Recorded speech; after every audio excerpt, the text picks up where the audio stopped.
Haushala! Hi, Patrick. I'm so happy. Namaste. Namaste. I'm so happy to see you today. How are you? I'm doing good. So happy and excited to see you today. You bring so much joy and light to my life and to everybody's life. Oh my gosh, it's so great. It looks so beautiful around you. Everybody, we have a massive crew here. I know you can't see them. We have a big studio audience Yeah, waiting, it's a waiting. beautiful day here. It's a beautiful day. Yeah. Can you I'm show us? outside. So it's really nice. All right, everybody. So Haushala is the director and founder of an incredible school, which he's going to tell you about in a little bit, called CYF Nepal, which works with kids of all ages from its grade kindergarten, right? Kindergarten up to In eight, kindergarten up to to grade 10. Yes. grade And 10. high school as well. Yeah, and amazing. You do so many incredible programs, which we're going to talk about too. But before we get there, can you show Mm-hmm. people? Can you give a little bit of a view of what you're in, like where you Oh, are? where I am? Yeah. Okay, let me just Oh like my pan gosh. it out a little bit. I wore my beautiful sweater to match the sky there. Oh my gosh, it's so gorgeous. It looks nice. It's a beautiful day today. Yeah. So where in the world are you, Haushala? Can you tell everybody? Um, So I am in Godavari, Nepal. Mm, So I live in Godavari, Nepal, and this is where our school is. it's beautiful there. It is beautiful there. So tell us about the school. So this is a school dedicated for educating kids from marginalized communities Mhm. in a residential setup. Um, because most of our kids don't have a safer background to go back to, and though they are in touch with their families, and some of the kids actually go back home once a year, but most of the kids they do not have a safer background to go to, so Mm. they stay 12 months a year, so we're here 24/7.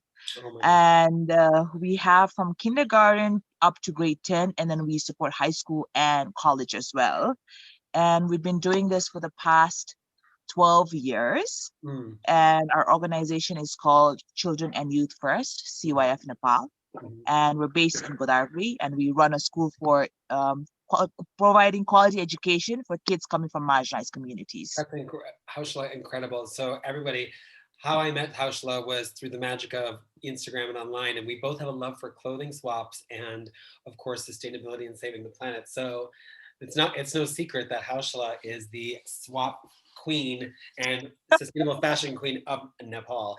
And I'm so excited to be able to talk to you today because you're doing such incredible work with the education.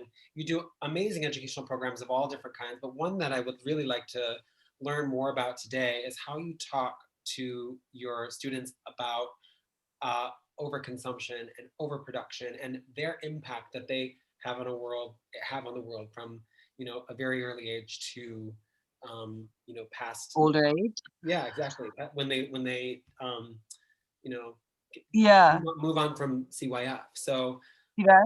yeah. Well, first of all, Patrick, I would like to thank you for giving me the opportunity to host swaps here. I My mean, pleasure. Oh my gosh. I wish I I could. know it's amazing because we never thought that we'd be able to host something like this and to understand the global fashion community, the exchange community has been just amazing. It's a blessing to be honest.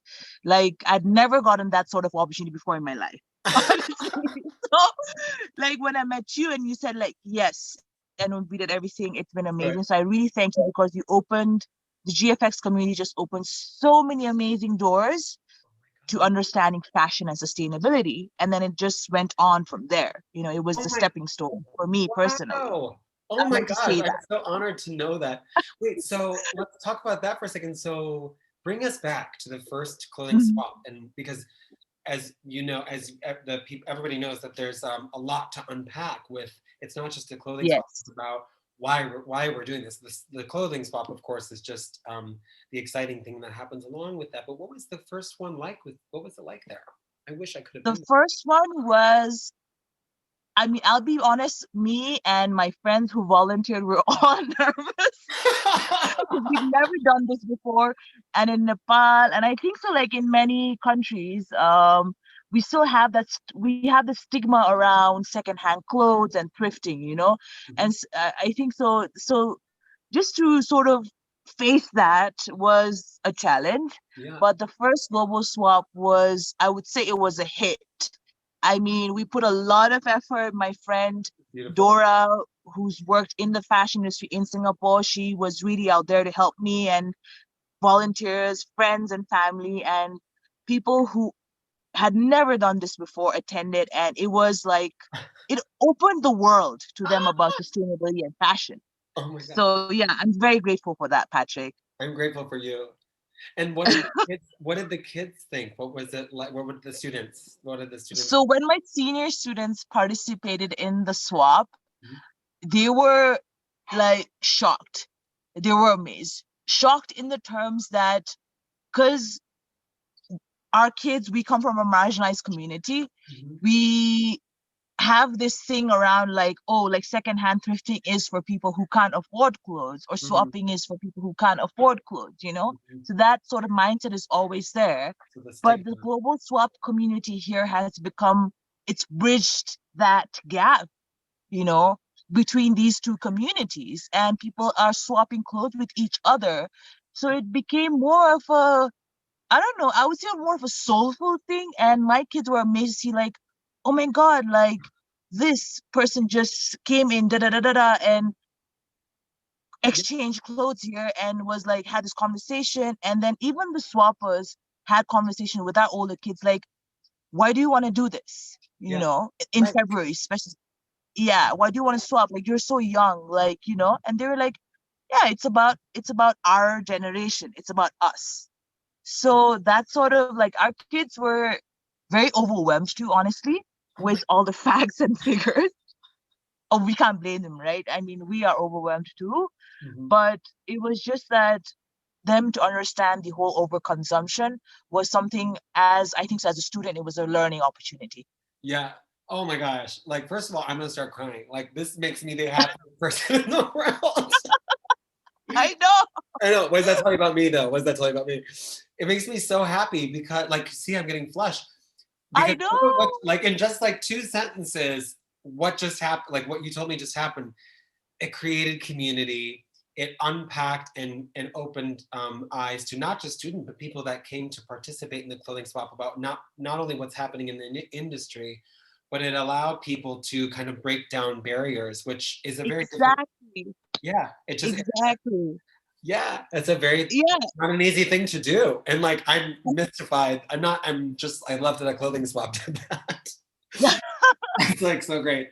So No, I mean, rarely, I mean, Patrick, just adding on, like, rarely we get opportunities like these to bridge two communities together. And Nepal is an amazing, beautiful country, you know, but we have these class barriers. And I think so everywhere around the world, we have these class barriers. mm, And I think so with the swap, I don't know, it just broke that. oh, And, wow. And you since know, then you've been we came like going like together. swap crazy. Is that Yeah, like just every other day more I get enough conversation. notification when you like Haushala's hosting as well. All right. Like like that's it, girl. Yeah, that's awesome. But so then, okay, so from the first one to now, so now the kids have been in high swap gear, so to speak, so they understand. So you now have done since that first swap, which I think was 3 or 4, almost 4 years ago. Gosh, time has gone. 4 years ago. Yeah, Yeah, 4 years super ago. fast. You've done so much. 2016. I know it's so crazy. You've done so much education around not just that, but you've also now are the country coordinator for Fashion Revolution, which is bravo. We love Fast Rev. It's so Thank exciting. you. And you also you talk about you create products there. You do upcycling. You do recycling. You have a mending shop. Like you've really gone for it there. So can you tell us a little bit Mhm. about that? So It's awesome. here in CYF Nepal, and overall, I think it's also a very a cultural thing to mend, repair, recycle, repurpose, you know. But over the past years of modernization and everything, we've forgotten that. And with education, what has happened is over the years, we have a lot of students that are coming up with bachelor's and master's degree, but are not getting jobs, are not being able to support themselves because they're not skilled, you know. They Okay. have the knowledge, but they're not skilled with the knowledge together. It's not going hand in hand. Mm-hmm. And so over the years, in the past 2 years, we've also introduced like encouraging older kids with their consent, asking them for their permission first, and asking if they would like to do this. Mm-hmm. And so they're getting more involved into repurposing things, into mending their own clothes, not just their own clothes, but things that are broken around in the school. Oh And wow! what has So like happened? looking at things that are falling, like yeah, wow, in the school. So Yeah, yeah, so not just yeah. your own clothing, but Not just clothing, yeah. but like things around. But also what has happened is we've have a station where like kids can come in and like repair things. And so, and what's also understand, we have a wall which has things, information stuck on it Okay. about like the environment, sustainability, nature, but for kids to understand that, and also for the older students to understand that. Mm-hmm. So what it does is when they do these things, they go and then read these things, and then they also have then science on the side Mm-hmm. backing up, like, okay, if you're an environmental engineer, then this. If you Ah, are so and so, then you're this, okay. so it goes in a circular way. Yeah, like a Wow. holistic. Yeah. I love So the circles.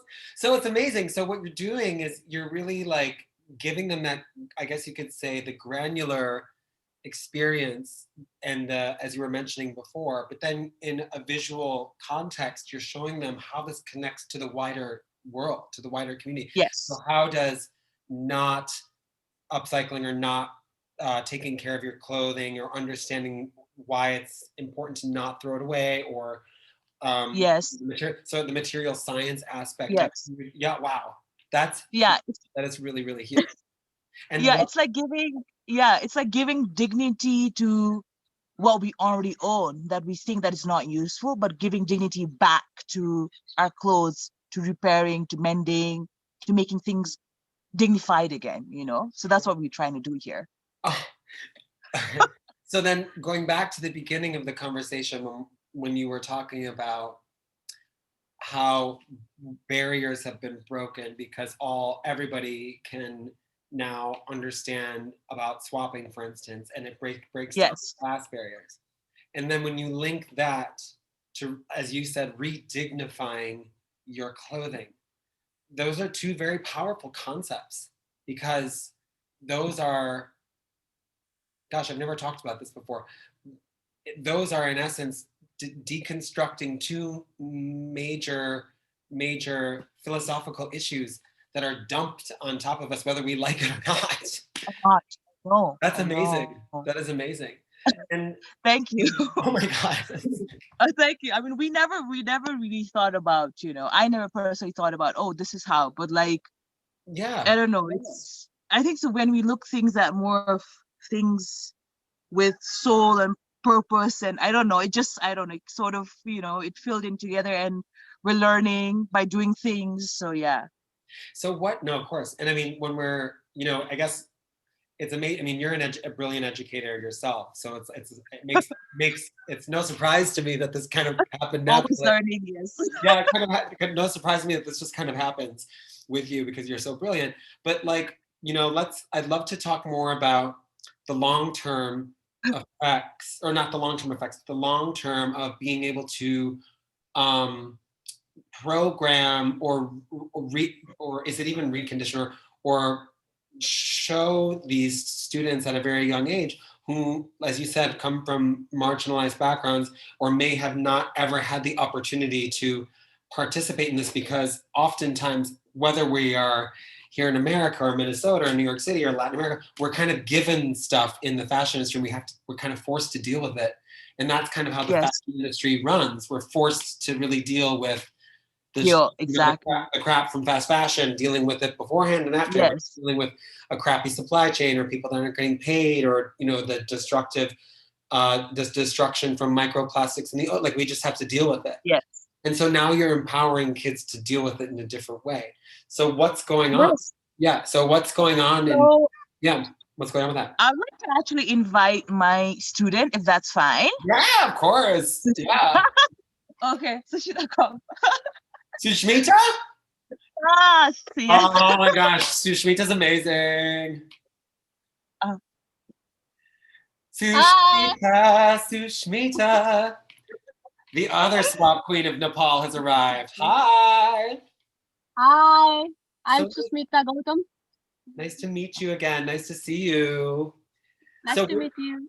we're talking about like real world experience, and we're talking about like the process from going to like the pre-learning and understanding about sustainability and the fashion industry and all those wonderful things that you're learning, which relate to consumption and overconsumption, overproduction.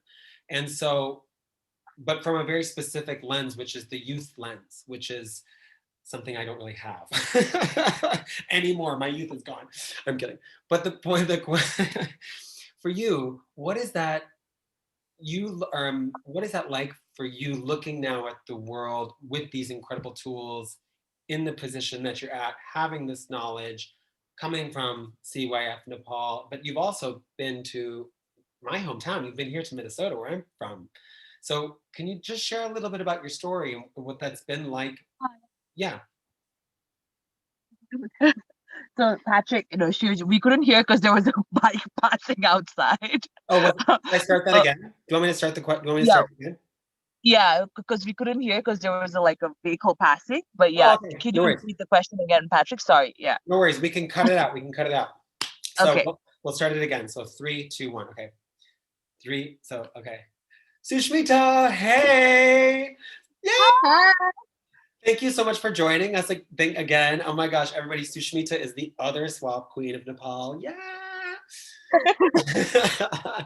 Sushmita, so you have gone through this incredible education process in CYF Nepal, but also in the real world. You've come to my hometown in Minnesota. You've traveled around and you have all of this incredible experience. What does this look like for you now, looking at the world in the place that we're in now, in the midst of COVID, or where the world is kind of turned upside down with the harm to people and harm to planet? What's going through your mind, and how do you want to address the future with the tools that you have? Can you give us a little insight? So what I have known and what I know is, so in CYF Nepal, we share clothes with each other. We don't throw our clothes unless it's torn or you can't use it anymore. We use that clothes like for a year, for 2 years, for 3 years. We keep using that. So when I went to US, I didn't have much clothes. So a lot of my friends, they shared clothes with me. My host brothers, sisters, they shared clothes with me. And I don't mind using my brother's clothes or sister clothes. I use it everything, except the undergarments. so and so when I was in US, I came to know that in US, girls like me, they don't repeat clothes. Once they use they buy new clothes, they keep on using new clothes, and I always see them with a new clothes. And me, I use that clothes for whole month. And Years. Yeah. So was that crazy? Was that, because I get what you're saying is that you came from Nepal to the United States and you had a host family on your, because you guys have an amazing exchange program there, and you came to Minnesota, and your experience was that your host family, the people in your family, just kept buying new clothes. So it was like a cultural different. It was you were kind of put into a different culture. Yes. So so then you're saying that that's not a part of what you do. So was that challenging to be a part of that? Was it hard to be in a place where they're thinking differently, or what was that experience like? What was the experience like when to know that there were different sort of culture when they were buying new clothes, and then you coming from here and using clothes from it? How did it feel like? It didn't make me a lot of difference, but I was very shocked because I have learned that we can use clothes, we can reuse it. It's like we don't throw clothes, we use it, because we come from a family where we can't buy clothes, we can't afford clothes, and here I'm getting a nice clothes to wear, a nice place to live. And what I see there is people they don't use clothes again. If they want to use, they use, but they don't use it. They use once and they use after a month or after a year. Mhm. and they give a lot of people, they give a nice clothes to swappers, Yeah. like where they swap clothes. And yeah. So, Yeah, I think so. Like also like adding on, like, would you like explain about like what have you learned about fashion and shopping here, Bandhige? I think so. I have I'm just always adding that question to yeah, on please, it's Patrick. okay. I have always loved fashion, and I'm very fond of it. We all And like to look good. yeah. What, what do you love about fashion? What is it that you love about fashion?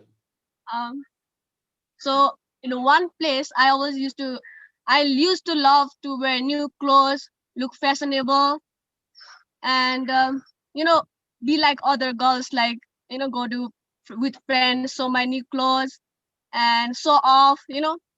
But now I have come to know that because of this swap, and I'm inspired by her very much. And I have come to know that it doesn't matter what you look like, what do you wanna show. You always have to be beautiful, kind from inside. Mhm. Clothes doesn't matter. Mhm. And Clothes matter, but yeah, like yeah, yeah, but clothes doesn't show who you are. Yeah. and also yeah, I'd like to add on like I think so. What we've learned here is like clothes doesn't matter because clothes doesn't matter can mean like so many things as an educator to me, Yeah. but like clothes doesn't matter in terms like because who you are internally inside is what matters, what is, because at the end of the day we have souls and that's what matters. Mhm. But at the same time, our clothes matter too. But what we don't see is there are people that are making our clothes, and there is environmental impact behind those clothes that matter, Yeah, exactly. But then, so that's intricately woven. So that is something that we try to educate our older ones here, And Sushmita is 19 Yeah. and she's on the process of learning, Yeah. but I feel like swapping has open doors, Yeah. Well, Do it's you it. need to add anything or Well, about what? what you've learned or something, anything that you would like to add? Yeah. Yes. So I heard. What shocked you? Like Yeah. when you heard about what shocked you? She has this very interesting, sorry, Patrick. No, She has tell this me. very thing about like what has shocked her to know about like fashion, And I think so for a 19-year-old, that's quite important. Yeah. Tell us about what shocks you. Tell us. I want Yeah. So to I have know. watched a lot of videos that we make clothes through cottons, and because of like the farmers, they tried so hard, and you know they have been going through a lot of troubles. and Mm. and also the process they keep on doing that, it affects our ecosystem sustainable development, and it makes pollution. And to make those cottons, it takes like the water, it takes 22 millions of liters of water. And I'm so shocked about that one. And about the jeans, it almost takes like 4,000 liters of water. And I'm so shocked about that one. Like, we use so much of water, and I think this is our generation that we should protect, and we should change the world. Yeah. It shocks me too. I'm shocked too. It's crazy. But Yeah. what I love hearing is that you found a new way to express yourself. So when I first started doing clothing swaps, I was of a different mindset because I was a part of a mindset that was like the mindset that you came to visit here in Minnesota, which was buy, consume, consume, consume. And then one day I saw something that changed my mind, which shocked me too. So that shock caused me to change. And so now I still like to dress. I still think fashion is important because it's about an expression and there's historical context and there's colors, and you don't want everybody to look the same because, for instance, in Nepal there's beautiful heritage and culture that's literally woven into beautiful fabrics, and we don't want to lose that. So fashion to me is really important, but how we choose to engage with fashion is what we need to change. And I'm so Change. proud. Yeah, I'm really proud of you. Yes. I'm really proud of you for taking that on, because that's not an easy thing to do. So I'm proud of you, and I want to say thank you so much for being a champion for Thank change. you. Yeah, amazing, amazing, amazing. And I can't wait to come visit.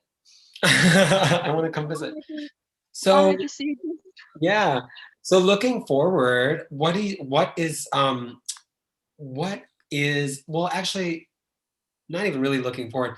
Tell us what is it like, the context of even sustainable fashion and consumption in Nepal? Like, we've been having some amazing conversations this week, for instance, uh, in Sudan, in Accra, in Lagos, in all over the world, Latin America, and we've been finding about what the effects that the fashion industry has on those places.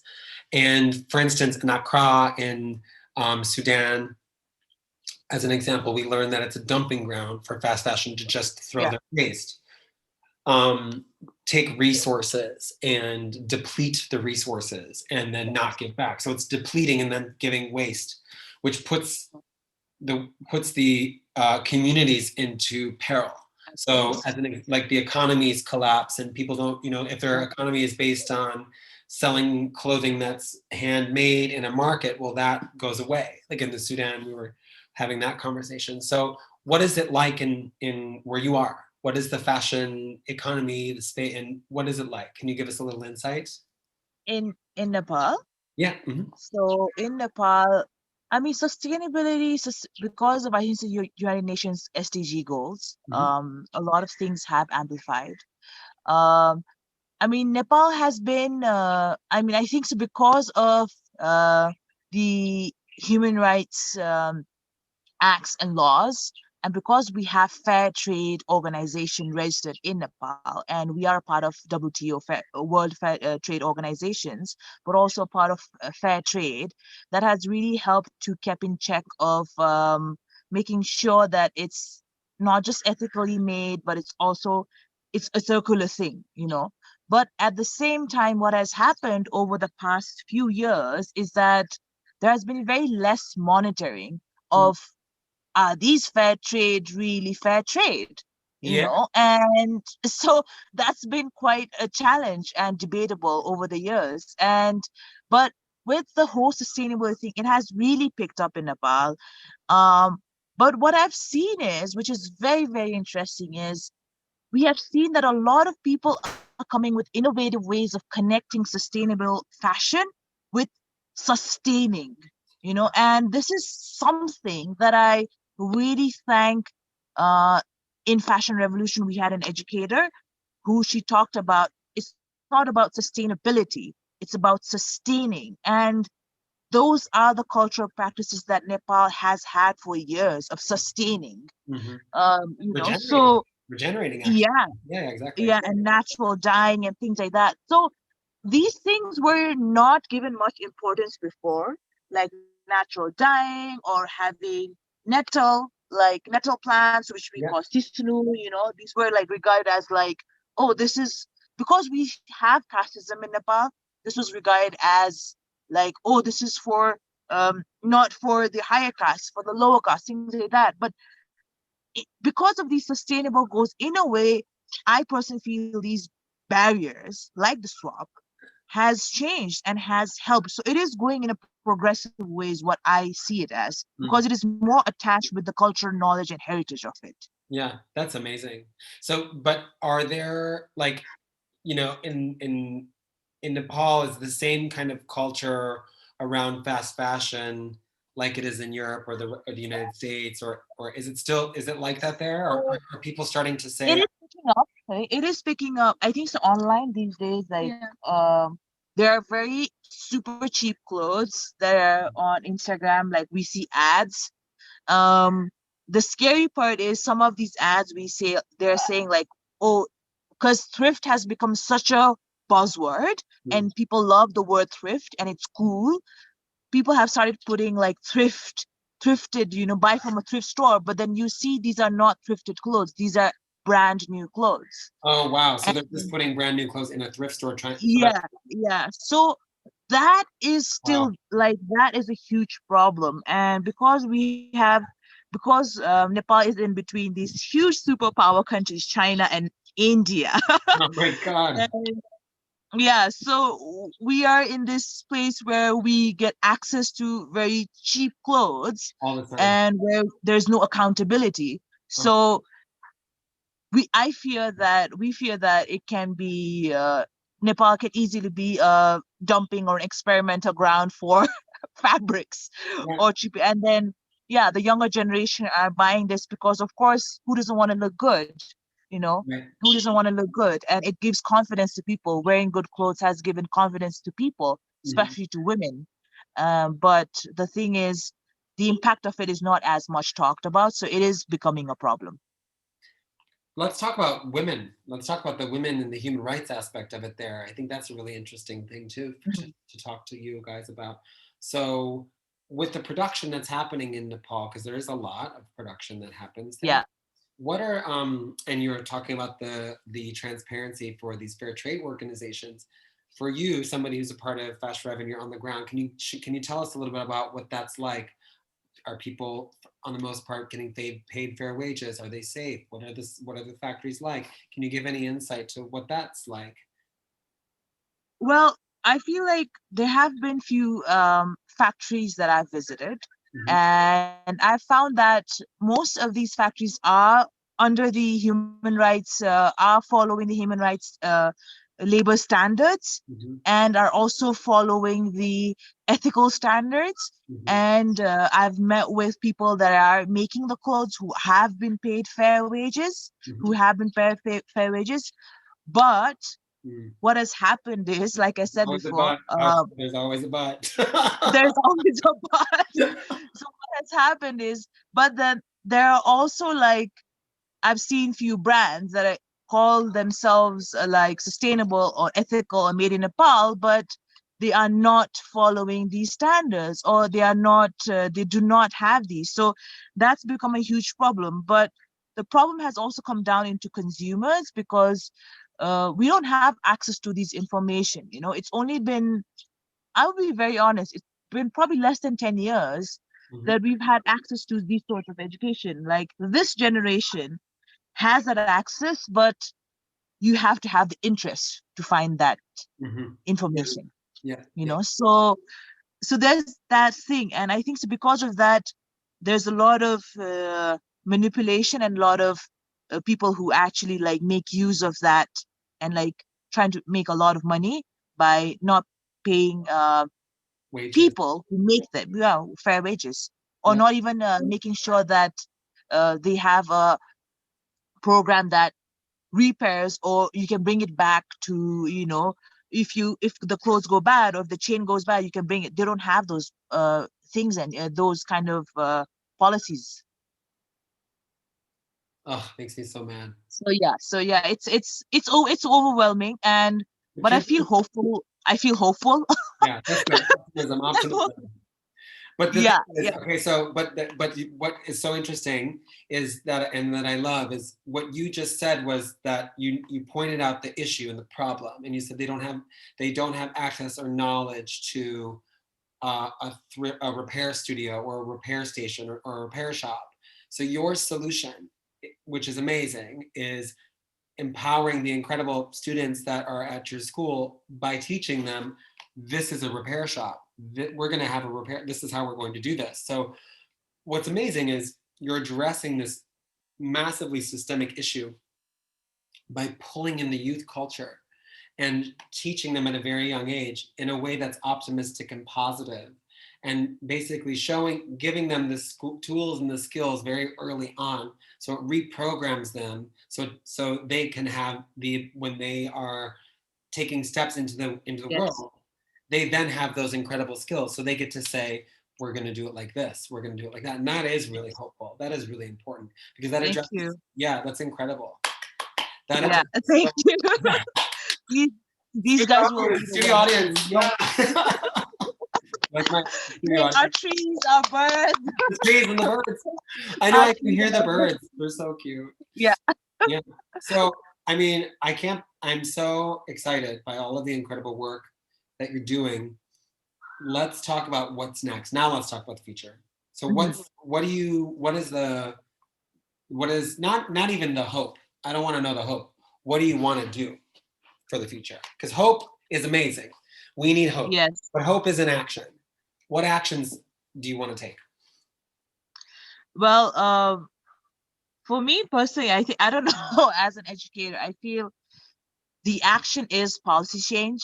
The action is to not just influence policy change, but to demand policy change. Um, for in terms of sustainability and fashion in Nepal, in the context of Nepal textile, but in here in CYF, The school, yeah. yeah, in our action is we want to have when we have this beautiful space, but like we would like to have a proper maker station here, you know. Mhm. That's our action for coming within the next 5 years. Within the next 5 years, we want to have a proper maker station here where not just our kids, but we want the communities around us to also have access to this maker station and to learn to make, repair, mend, you know. So give us And yeah, what, so that's the action that we would want to have here in our school. so what's a maker station for people that might not know? What is that? So for, I mean, as far as I understand, a maker station for in context of this place where we are Mhm. is a place which has not just a repairing booth for clothes, but also like for furnitures, you know, repairing for repurposing.